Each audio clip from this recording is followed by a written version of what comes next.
السلام علیکم ورحمۃ اللہ وبرکاتہ۔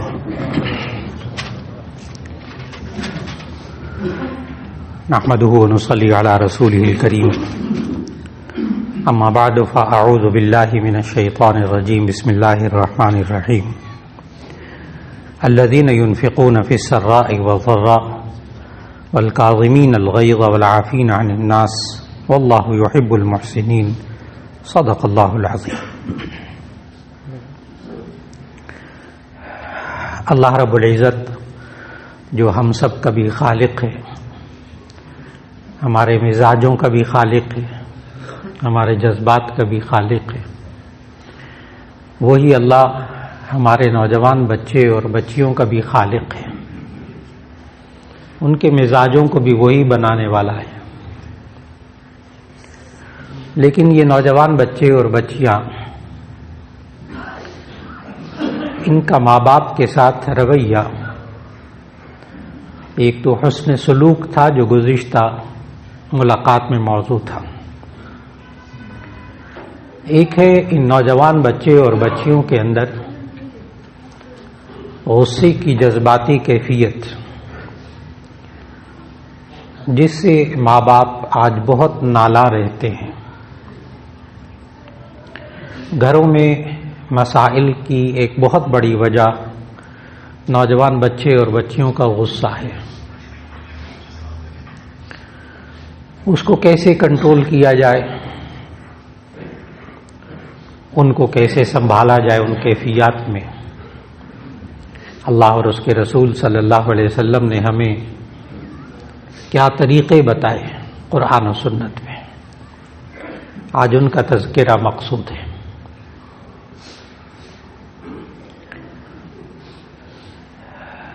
سب سے پہلی بات تو یہ ہے کہ جب ہم سمجھتے ہیں کہ جذبات کا خالق بھی اللہ ہے، سوچوں کا خالق بھی اللہ ہے، اور ماں باپ کی سوچوں کا خالق بھی، ان کے رویوں کا، ان کے جذبات کا خالق بھی اللہ ہی ہے، اس لیے ہمیں ان جذبات کو اللہ اور اس کے رسول صلی اللہ علیہ وسلم ہی کے مطابق سمجھنا چاہیے۔ خرابی تب پیدا ہوتی ہے جب ہم انہی جذبات کو اپنی سوچ سے حل کرنے کی کوشش کرتے ہیں، ان جذباتی مسائل کو ہم اپنی مرضی، ہم اس وقت نہیں سوچتے، ہم بڑے نہیں سوچتے، ہم بزرگ نہیں سوچتے، ہم ماں باپ نہیں سوچتے کہ اب اللہ اور اس کے رسول صلی اللہ علیہ وسلم کا ہمارے لیے کیا حکم ہے۔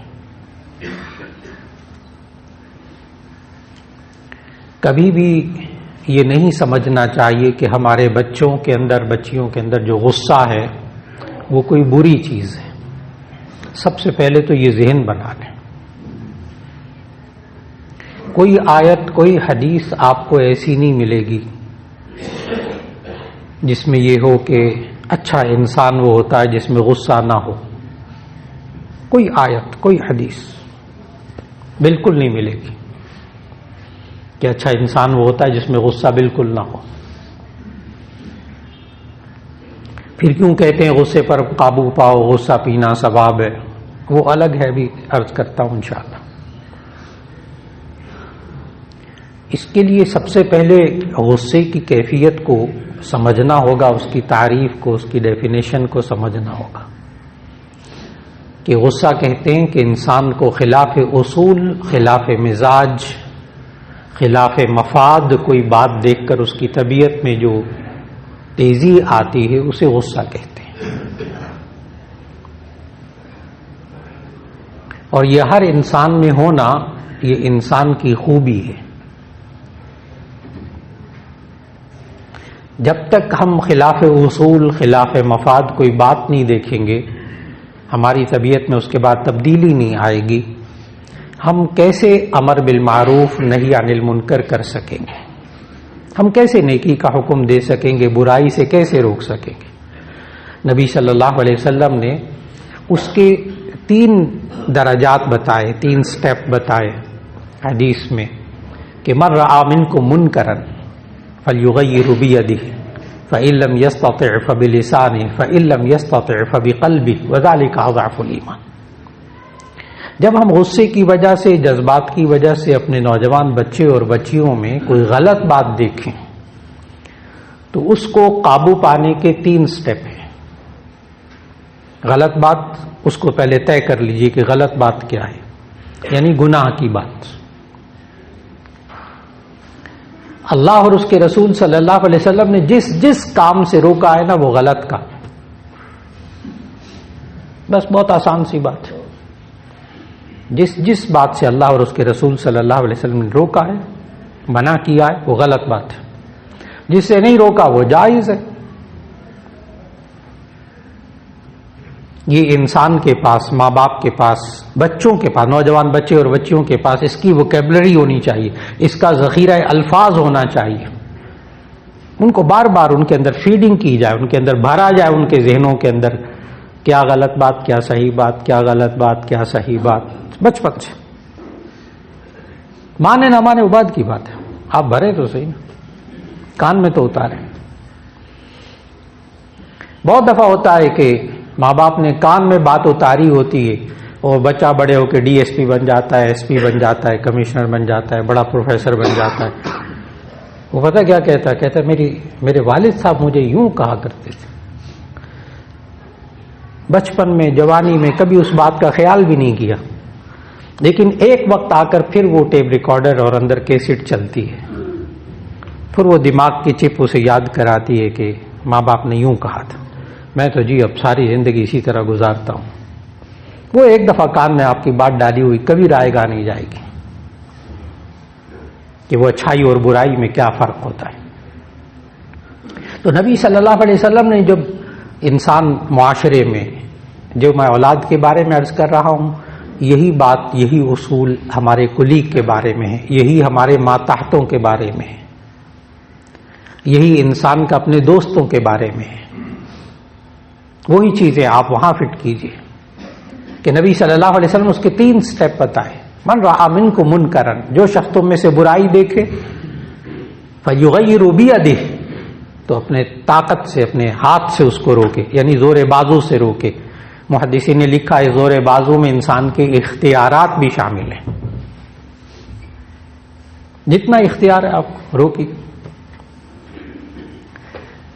اگر سمجھتے ہیں مولانا آپ کو نہیں پتا، زور بازو استعمال نہیں کیا جا سکتا، طاقت میں استعمال نہیں کر سکتا،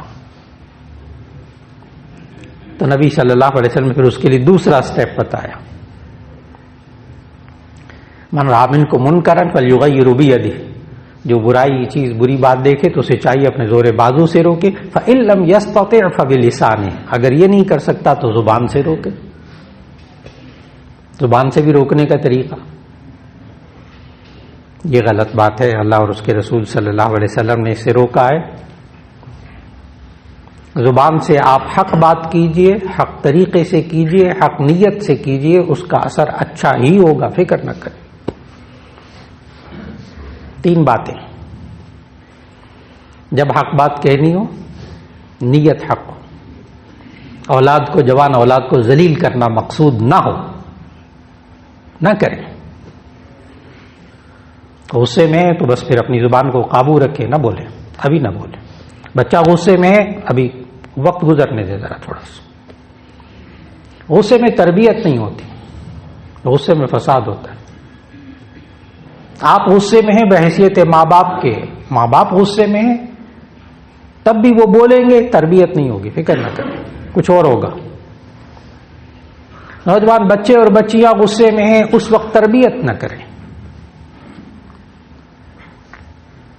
اس کی وجہ کیا ہے؟ اس کی وجہ یہ ہے کہ سائیکالوجی کا ایک نفسیات کا قانون ہے، بارہا تجربہ ہوتا ہے انسان کو زندگی میں، کہ نفسیات والے لکھتے ہیں کہ غصے والے شخص میں اور پاگل شخص میں کوئی فرق نہیں ہوتا سوائے ایک فرق۔ یہ نوجوان بچے اور بچیوں پر بڑا فٹ ہوتا ہے، جو غصے میں بالکل پاگل ہو جاتے ہیں، ان کو کچھ سمجھ نہیں ہے، ماں ہے سامنے، باپ ہے، بڑا ہے، چھوٹا ہے، کہ غصے اور پاگل پن میں کوئی فرق نہیں ہوتا سوائے ایک فرق کے، ہماری نفسیات لکھتے کہ ایک فرق کیا ہے کہ اللہ تعالیٰ محفوظ رکھے ذہنی امراض سے سب کو، کہ پاگل شخص میں اور غصے والے میں ایک فرق ہوتا ہے کہ پاگل شخص کی عقل تھوڑی دیر بعد واپس آنے والی نہیں ہوتی، لیکن اس غصے والے شخص کی تھوڑی دیر بعد عقل واپس آ جاتی، اور جو واپس آتی ہے نا پھر وہ عربی کا ایک خوبصورت محاورہ سنانے لگا. جب عقل واپس آتی ہے تو کیا ہوتا ہے؟ عربی کا بہت خوبصورت محاورہ، اپنے نوجوان بچے اور بچیوں کے لیے اسے دیکھیے گا، اور وہ ہے اول الغضب جنون وآخر ندم. اول الغضب جنون وآخر ندم. غصے کا پہلا حصہ پاگل پن ہوتا ہے، غصے کا آخری حصہ شرمندگی ہوتی ہے. بڑے بڑے جیداروں کو دیکھا، غصے میں بول دیا، غصے میں کٹ دیا، غصے میں برتن توڑ دیے گھر کے، اگلے کی بے عزتی کر دی، بعد میں ندم، شرمندگی. اس لیے بچوں کو نا، نوجوان بچوں اور بچیوں کو اس کیفیت سے بچانا ہے، ان کو سمجھانا ہے، دیکھو بیٹا ابھی غصے میں ہو لیکن ابھی اپنے آپ پر قابو پاؤ. ابھی قابو پانے کے بھی طریقے عرض کرتا ہوں. قابو پاؤ، لیکن دیکھو ابھی تم جو کچھ کر رہے ہو کہہ رہے ہو آپ ٹھنڈے رہے، بحیثیت ماں باپ کے آپ ٹھنڈے رہے. اگر آپ بھی غصے میں آ گئے، ماں بھی غصے میں آ گئی، باپ بھی غصے میں آ گیا، کیس ہاتھ سے نکل جائے گا، معاملہ ہاتھ سے نکل جائے گا. آپ اس وقت صرف اتنا، بیٹا غصے کا پہلا حصہ اسی طرح ہوتا ہے، لیکن کوئی ایسا کام نہ کرنا جس سے کہ بعد میں شرمندگی ہو، جس کو سمجھانا ہوگا. تو پہلا مرحلہ کہ اپنے زور بازو سے، اپنے اختیارات سے، اپنی طاقت سے اس کو برائی سے روکیں. دوسرا اسٹیپ، دوسرا قدم، نہیں کر سکتے فبلسان، اپنی زبان سے. اور تیسرا قدم برائی سے روکنے کا نبی صلی اللہ علیہ وسلم نے ایسا بتایا ہے کہ کمزور سے کمزور بندہ یہ نہیں کہہ سکتا کہ میں یہ نہیں کر سکتا. تیسرا اسٹیپ ایسا ہے، کوئی بندہ نہیں کہہ سکتا میں یہ تو نہیں کر، میں تو بالکل ہی بے بس ہوں. نہیں، یہ جو تیسرا اسٹیپ ہے اس میں کوئی بے بس نہیں ہے، اللہ کے ہاں پکڑ ہوگی. اور وہ تیسرا اسٹیپ کیا ہے؟ نمبر 1، برائی دیکھے نوجوان بچے اور بچیوں، ان کو زور بازو سے روکے. نہیں کر سکتا زبان سے روکے. نہیں کر سکتا تو کم از کم اس برائی سے کو دل سے برا تو سمجھے. کوئی ایک بندہ کہہ دے اٹھ کے معاشرے میں سے کہ جی میں تو یہ بھی نہیں کر سکتا، نہیں، غلط بات، غلط بات. اور یہ یاد رکھ لیجئے گا، یہ تیسری سٹیج اگر ختم ہو جائے نا، یعنی دل سے اولاد برا کام کر رہی ہو، یہ انسان اس کو برا بھی نہیں سمجھ رہا، یہ بڑی خطرناک سٹیج ہے، بہت خطرناک سٹیج ہے. اس لیے کہ آگے آخری جملہ نبی صلی اللہ علیہ وسلم نے بڑا عجیب فرمایا ہے، جہاں یہ فرمایا نا کہ فَإِن لَّمْ يَسْتَطِعْ فَبِقَلْبِهِ، اگر اس کی بھی طاقت نہیں رکھتا تو دل سے برا سمجھے. کیوں خطرناک کیوں ہے؟ وَذَلِكَ أَضْعَفُ الْإِيمَانِ، یہ ایمان کا کمزور ترین درجہ ہے. اس کا مطلب یہ ہوا کہ اگر اولاد کو برا کام کرتے ہوئے انسان دیکھے اور دل میں بھی اس کو برا نہ سمجھے تو اپنے ایمان کی فکر کرے. وہ جو کمزور ایمان تھا وہ بھی نہیں. اس لیے میں نے عرض کیا بہت خطرناک. اس چیز سے ہمیں کس نے روکا کہ ہم اس برائی کو برا نہ سمجھیں؟ اس سے پتہ کیا ہوگا کہ جب انسان اولاد کو دیکھے کہ یہ برا کام، خاص طور پر نوجوان، کیونکہ بچوں کو ہم ڈانٹ سکتے ہیں، زور بازو استعمال کر سکتے ہیں، منوا سکتے ہیں. نوجوان اولاد میں ہم منوانے کی پوزیشن میں نہیں ہوتے، اصل بات یہ ہے. تو اس وقت کیا کرنا ہے؟ کم از کم دل سے برا سمجھنا ہے. اس سے ہوگا کیا کہ ہم جب معاشرے میں رہتے ہوئے بحیثیت ماں باپ اس کو دل سے برا سمجھ رہے ہوں گے تو ہم اس برے کام میں خود شریک نہیں ہوں گے. اور اگر دل سے بھی برا ہم اس کو نہیں سمجھیں گے تو ایسی صورت میں ماں باپ بھی اس برے کام میں شریک ہو جائیں گے. پکی بات ہے، کیونکہ برا ہی نہیں سمجھ رہے نا. میں اب مثالیں نہیں دوں گا، ڈھیروں مثالیں ہیں، ڈھیروں مثالیں ہیں. اپنی نظروں کی حفاظت، اپنے کانوں کی حفاظت، اپنی زبان کی حفاظت، کتنی ساری باتیں ہیں جو آج کے معاشرے کی ماں باپ، نوجوان بچے، نوجوان بچیاں سب کچھ تفریح کا سامان دیکھ رہے ہوتے ہیں، نہ باپ برا سمجھ رہا ہوتا ہے نہ ماں برا سمجھ رہی ہوتی ہے، کہانی ختم ہو گئی، ایمان کی کہانی ختم ہو گئی، یہ دل سے برا ہی نہیں سمجھ رہا۔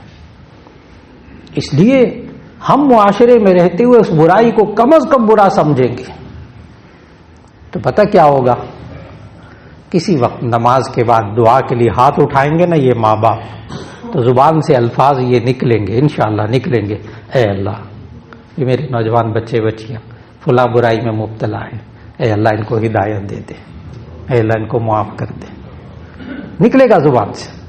اور یہ دعائیں کام آئیں گی، یہ دعائیں کام آتی ہیں۔ ماں باپ جو رو رو کر دعائیں مانگتے ہیں نا اولاد کے لیے، اس وقت دعائیں کام آتی ہیں، فکر نہ کریں، اللہ ہے موجود۔ ہم کیسے سنبھالیں ان حالات کو؟ پھر اس کے بعد شروع سے نوجوان بچے اور بچیوں کو ڈھنگ بتائیں جو نبی صلی اللہ علیہ وسلم نے سمجھائے، اس سے پر قابو پانے کے، اس لیے کہ اس میں ہمیں پہچاننا ہے۔ جب بچوں کو غصہ آئے، میں نے پہلے عرض کیا کہ غصہ ہونا انسان کی خوبی ہے، غصہ نہ ہونا انسان کا عیب ہے، انسان کی برائی ہے۔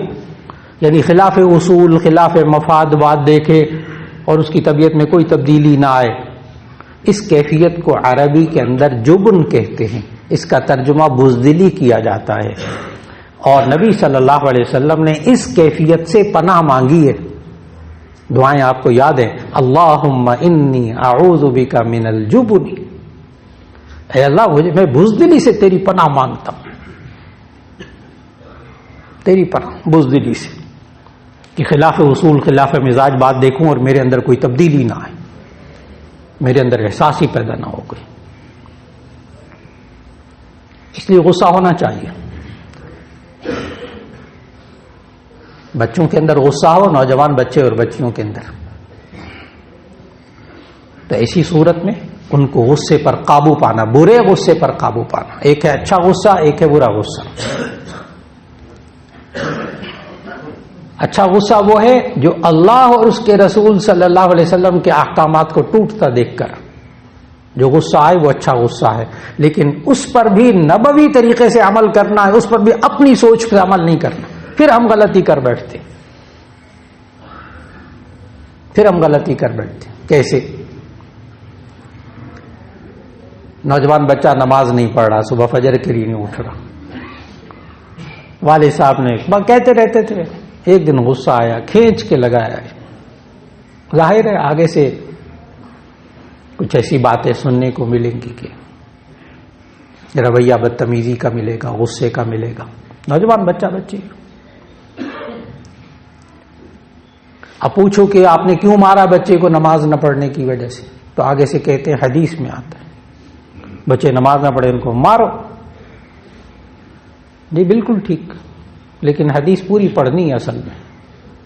مروا اولادکم بالصلاۃ وهم ابناء 7 واضربوهم وهم ابناء 10 او كما قال علیہ الصلوۃ والسلام، جب بچے 7 سال کے ہو جائے تو نماز کا حکم دو، منواؤ ان سے، اس وقت صرف کہنا نہیں ہے، اس وقت آپ منوانے کی پوزیشن میں، جب تک بالغ نہ ہو۔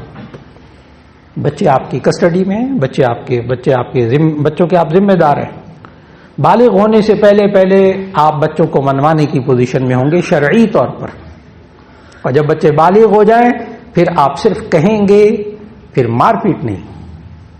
وہ نبی صلی اللہ علیہ وسلم 10 سال کے بچے کو مارنے کو کہا تھا، 10 سال کا بچہ جو پرائمری میں، 5 سال کے بچے کو آپ کلاس 1 میں داخل کرتے ہیں، پہلی کلاس میں، 5 سال کا بچہ 10 سال کی عمر، 5ویں کلاس کا بچہ 10 سال کی عمر میں، آپ اس کو ماسٹر بھی اس کو مارتے نہیں، یوں مارتے ہیں وہ ادھر جا کے گرتا ہے، تھوڑی دیر بعد پھر ہنسنے لگ جاتا ہے، کیونکہ ابھی اس کے اندر عزت نفس کا شعور پیدا نہیں ہوتا نا، وہ بالغ ہونے کے بعد پھر کیفیات بدل جاتی۔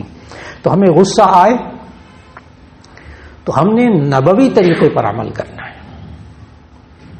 نبی صلی اللہ علیہ وسلم کو اچھا والا غصہ آتا تھا، حضرت عائشہ رضی اللہ عنہا کی روایت ہے کہ نبی صلی اللہ علیہ وسلم کو اچھا والا غصہ آتا تھا، برا والا غصہ ساری زندگی کبھی نہیں آیا، ایک مرتبہ بھی نہیں آیا برا والا غصہ۔ برا غصہ کیا ہوتا ہے؟ اپنے ذاتی مفاد، ذاتی سوچوں، ذات کی وجہ سے جو غصہ ہے، اس کا کبھی نبی صلی اللہ علیہ وسلم نے کبھی انتقام نہیں لیا، ایک دفعہ انتقام نہیں لیا. اور عجیب بات ہے کہ ہمیں اپنے نوجوان بچے اور بچیوں پر جتنا غصہ آتا ہے نا، اگر ہم گزشتہ 10 دن میں جتنی دفعہ غصہ آیا نوجوان بچے اور بچیوں پر، حیرت ہوتی ہے، وہ غلط والا ہی غصہ آتا ہے. اچھا والا غصہ بہت کم، الا ماشاء اللہ. زیادہ تر معاشرے کے اندر ہمیں دوست احباب پر بھی، رشتہ داروں پر بھی، اپنی اولاد پر بھی جو غصہ آتا ہے عموماً وہ اس میں ذاتی باتیں ہوتی ہیں، اللہ اور اس کے رسول کی بات نہیں ہوتی درمیان میں صلی اللہ علیہ وسلم. نبی صلی اللہ علیہ وسلم کو ذاتی غصہ کبھی نہیں آیا، اپنی ذات کو کسی نے تکلیف پہنچائی کبھی انہیں معاف کر دیا اس کو. لیکن حضرت عائشہ رضی اللہ عنہا فرماتی ہیں کہ جب نبی صلی اللہ علیہ وسلم کے سامنے حق کے خلاف ہوتا، یعنی قرآن و سنت حق کے خلاف اگر ہوتا ہوا دیکھیں تو نبی صلی اللہ علیہ وسلم کے غصے کے سامنے کوئی ٹھہر نہیں سکتا تھا، پھر ٹھہر کوئی نہیں سکتا تھا. یہ الفاظ کا ترجمہ عرض کر رہا ہوں. صحابہ کے اندر بھی کوئی غلطی ہوتا دیکھتے تھے حق کے خلاف، جیسے ابواب القدر جامع ترمذی کی حدیث ہے، ابواب القدر کی پہلی حدیث کہ نبی صلی اللہ علیہ وسلم گھر سے باہر تشریف لائے تو بعض صحابہ نا لیلۃ القدر کی تاریخ کے بارے میں جھگڑ رہے تھے، کب ہوتی ہے. نبی صلی اللہ علیہ وسلم باہر تشریف لائے تو فرمایا کہ تمہارے اس جھگڑے کی وجہ سے وہ تعیین اٹھا لی گئی ہے، میں تمہیں اس کام کے لیے بھیجا گیا ہوں. اور پھر پتہ ہے وہاں حدیث کے الفاظ بولوں گا ذرا، حدیث کے الفاظ نبی صلی اللہ علیہ وسلم کو غصہ پھر کتنا آتا تھا. راوی وہاں حدیث میں نقل کرنے والے راوی الفاظ نقل کرتے ہیں کأنما فقی فی وجنتیہ الرمان، گویا کہ نبی صلی اللہ علیہ وسلم کے رخسار مبارک میں انار نچوڑ دیا گیا، سرخ انار نچوڑ دیا گیا، اتنا غصہ آیا. اچھا والا غصہ آتا تھا نبی صلی اللہ علیہ وسلم، اس پر عمل کرتے تھے طریقے سے. کبھی اپنی بیوی کو کبھی نہیں مارا ساری زندگی، ایک مرتبہ بھی. 9 بیویاں، باتیں ہوتی تھی، 9 بیویاں، کل 11 بیویاں. کبھی بچے پر ساری زندگی ہاتھ نہیں اٹھایا، ساری زندگی کبھی بھی. اب وہ اگر کیفیت ایسی آ جائے تو نبی صلی اللہ علیہ وسلم نے کچھ طریقے بتائے، یہ بچپن سے بتانے کی باتیں اپنے بچے اور بچیوں کو خاص طور پر، کہ جب غصہ آئے تو نبی صلی اللہ علیہ وسلم نے فرمایا کہ یہ پڑھو اعوذ باللہ من الشیطان الرجیم لا حول ولا قوت الا باللہ العلی العظیم. فرمائے ساتھ کہ یہ شیطانی اثرات ہوتے ہیں، برے غصے کی وجہ شیطانی اثرات. اعوذ باللہ من الشیطان الرجیم لا حول ولا قوت الا باللہ العلی العظیم.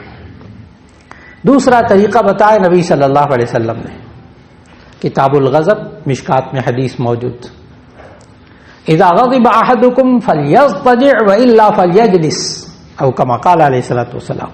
اگر کسی کو غصہ آئے، کھڑا ہے تو بیٹھ جائے، بیٹھا ہے تو لیٹ جائے. بہت آسان، تھوڑا سا ٹہلنے لگ جائے، اگر بیٹھنے کی جگہ نہ ہو تھوڑا سا ٹہلنے لگ جائے اپنے اعصاب کو، اس لیے کہ غصے کے اندر مسل جو ہے نا وہ اکڑ جاتے. کوئی غصے میں آپ کا دوست ہو نا، اس کو کہے اچھا کرسی پہ بیٹھ تو جاؤ نا، تو آپ بٹھانے کی کوشش کریں، وہ گر جائے گا، بیٹھے گا نہیں، اس لیے کہ اعصاب مسلز اکڑے ہوئے ہوتے. اور جب وہ خود کھڑا ہوا ہوگا بیٹھ جائے گا تو اس کے مسل ڈھیلے ہو جائیں گے، جب مسل ڈھیلے ہو جائیں گے غصہ کم ہو جائے گا. اپنی پوزیشن چینج کر لیجیے، بچوں کو سمجھائے بیٹا ابھی غصے میں بیٹھ جاؤ، تھوڑا سا پانی پی لو ذرا، پھر بات کر لینا، ابھی تم ذرا تھوڑا سا لیٹ جاؤ، بیٹھ جاؤ تھوڑا سا، بڑے آرام سے، پھر بات کر لینا، میرے سے موجود ہوں، میں تمہارے سامنے کھڑا ہوں. لائیے اس طرف، بیٹا ایسا غصے میں ہو، اعوذ باللہ من الشیطان الرجیم لا حول ولا قوت الا باللہ. آپ خود بھی پڑھ لیں. 2 طریقے ہو گئے. تیسرا طریقہ نبی صلی اللہ علیہ وسلم نے سمجھا، اذا غضب احدکم فلیتوضا، اذا غضب احدکم فلیتوضا، جب تم میں سے کسی کو غصہ آئے تو اسے چاہیے وضو کر لے، وضو کر لے. ہائیڈرو تھراپی سائنس بن چکی ہے پوری، پورا ڈپلوما کروایا جاتا ہے اس میں، سادے پانی سے علاج. جاپان میں، چائنا میں اس پر باقاعدہ تھراپی ہے، سادہ پانی سے، کچھ نہیں ڈالتے بیچ میں. آج بھی بخار ہوتا ہے، گرم جسم گرم ہو جاتا ہے، تپنے لگتا ہے، تو ڈاکٹر کہتے ہیں اب اس کے ہاتھوں پہ پاؤں پہ ٹھنڈے پانی کی پٹیاں کریں تاکہ ٹیمپریچر جسم کا کم ہو، کیونکہ غصے میں ٹیمپریچر ہائی ہو جاتا ہے نا، بی پی ہائی ہو جاتا ہے۔ بچوں کو سمجھانا ہوگا، نوجوان بچوں، بیٹا غصہ آئے تو پہلے جا کے وضو کر لو، یہ چہرہ دھوئے گا 3 دفعہ، یہ ہاتھ دھوئے گا کونیوں سمیت، یہ پاؤں دھوئے گا، سر پہ مسا کرے گا، گردن پہ مسا کرے گا، اس کا غصہ کم ہوگا۔ سکھانا پڑے گا بیٹا غصہ پہلے کم کر لو، پھر آجو بات کر لو، کوئی حرج نہیں۔ یہ نبی صلی اللہ علیہ وسلم نے طریقے سکھائے، اور یہ ذہن میں رکھیے گا یہ سائنسی طریقے نہیں ہیں، سائنس تائید کر رہی ہے اس کی، لیکن یہ سائنسی طریقے نہیں۔ سائنس کہتے تجربات اور مشاہدات کے ذریعے، اور نبی صلی اللہ علیہ وسلم جو بات بتاتے وحی الہی کے ذریعے، دونوں میں فرق ہے۔ سائنس غلط نہیں ہے، سائنس بھی ٹھیک ہے، وہ تجربات اور مشاہدات ہوتے ہیں، اور نبی صلی اللہ علیہ وسلم جو بات بتاتے ما ينطق عن الهوى ان هو الا وحی یوحى، وہ تو وحی ہوتی ہے، وہ تو خالق بتاتا ہے، جس نے بچوں کو پیدا کیا، جس نے ہمارے دماغوں کو پیدا کیا۔ اور اپنے نوجوان اور بچیوں کو غصے کو دبا کر نفسیاتی مریض نہ بنائیں، نفسیاتی مریض نہ بنائیں، یا وہ نفسیاتی مریض بنے گا یا وہ باغی بنے گا، یعنی یا فرسٹریشن ہوگی یا ڈپریشن ہوگا، دونوں میں سے کوئی ایک راستہ بچہ اختیار کرتا ہے۔ پھر یہ غلطی نہ کرے، یہ غلطی نہ کرے، یا وہ فرسٹریشن کا شکار ہوگا، آپے سے باہر ہوگا، بغاوت کرے گا، اور یا وہ بات کو مان لے گا، دب جائے گا، ہر وقت دباتے رہیں گے تو نفسیاتی مریض ڈپریشن میں چلا جائے گا۔ دونوں سے بچائیے، آج کل بہت عام ہو چکے ہیں۔ بچوں کی خواہشات کو کچھ لینا، ان کی رہنمائی کیجیے۔ زیادہ غصہ اسی پر ہے، میں نے شروع میں عرض کیا، خواہشات پر غصہ ہے، اس کو کچھ لینا، اس کو راستہ دکھائیں، اس کو اچھا اور برا راستہ دکھائیے، اس لیے کہ ان کو آپ نے بہادر بنانا ہے۔ یہ ہمارے نوجوان بچے اور بچیاں جو بدزبانی کرتے ہیں غصے میں آ کر، جو گھر کی چیزیں توڑتے ہیں، جو مارتے پیٹتے ایک دوسرے کو، یہ اپنے آپ کو اس وقت بہادر سمجھتے ہیں، اور نبی صلی اللہ علیہ وسلم نے بہادر کسی اور کو کہا ہے، حدیث سنانے لگا ہوں۔